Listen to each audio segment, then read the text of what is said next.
Hey guys, இதை பற்றி இந்த நேரத்தில் பேசி ஆகணும். சிஎஸ்கே ஆர்ஆர் மேட்ச் நடந்துச்சு நேற்று மீன்ஸ் நான் மணி பார்த்தீங்கன்னா 2:15 ஆகுது.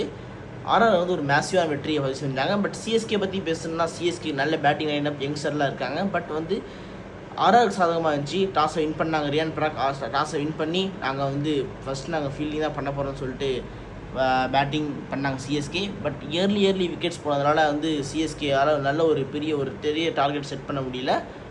பட் அதில் இந்த நேற்று மேட்ச்சில் வந்து MS Dhoni but Dewald Brevis வந்து மிஸ் பண்ணாங்க, ரொம்ப மிஸ் பண்ணாங்க. டெவால் பிரேவிஸ் 3 மேட்ச் வர மாட்டார். தோனி வந்து ஒரு 2 to 3 வீக்ஸ் விளையாட மாட்டா சொன்னாங்க.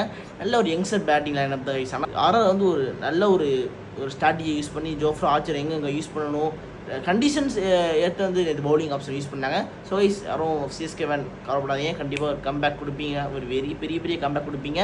நல்ல யங்ஸ்டரான டீம், நல்ல சூப்பரான team. But Chetan is back. அவர் சிஎஸ்கேக்காக சேட்டன் விளையாடுறாரு.